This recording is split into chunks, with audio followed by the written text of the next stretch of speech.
Aujourd'hui, je vais vous apprendre comment faire une merveilleuse soupe pour vous réchauffer lors de cet hiver qui n'en finit pas. Dans cette soupe, j'ai mis du butternut, de la carotte, des patates et de l'oignon. Mais évidemment, vous pouvez mettre les légumes que vous voulez.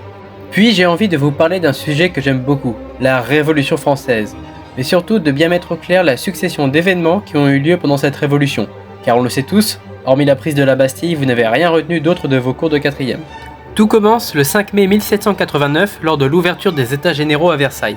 En effet, face à la crise financière que traverse la France, Louis XVI réunit des représentants du tiers-état, du clergé et de la noblesse afin de trouver une solution. Mais le 20 juin, 576 députés prononcent le serment du jeu de paume. Leur objectif, mettre fin à l'Ancien Régime. Puis le 14 juillet 1789, c'est la prise de la Bastille par le peuple parisien.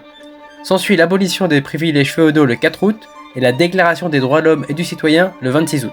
En 1791, la France devient une monarchie constitutionnelle, et Louis XVI refuse de coopérer.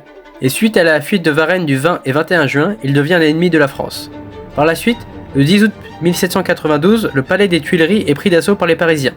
Louis XVI et Marie-Antoinette sont faits prisonniers. Le 21 janvier 1793, Louis XVI est guillotiné. Entre-temps, la Première République a été proclamée et l'Europe tout entière déclare la guerre à la France. Ainsi, la France est dirigée par la Convention et Maximilien Robespierre applique la terreur. Sur la place de la Concorde, on guillotine quotidiennement. Au final, le 28 juillet 1794, Robespierre est lui-même guillotiné. En 1795, la France passe sous le régime du Directoire.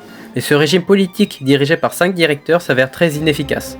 Cela favorise la montée en puissance de Napoléon Bonaparte, qui le 9 novembre 1799 fait un coup d'État, faisant passer la France sous le régime du consulat et mettant fin à la Révolution. Pour certains historiens, la Révolution continue avec Napoléon. À vous d'en débattre en commentaire. En tout cas, perso, j'ai eu le temps de cuisiner cette merveilleuse soupe qui m'a fait tous mes dîners de la semaine. Franchement, merci à Alter Bureau pour ces légumes toujours aussi merveilleux. D'ailleurs, j'ai été sélectionné pour un concours de cuisine. Je ne vous en dis pas plus.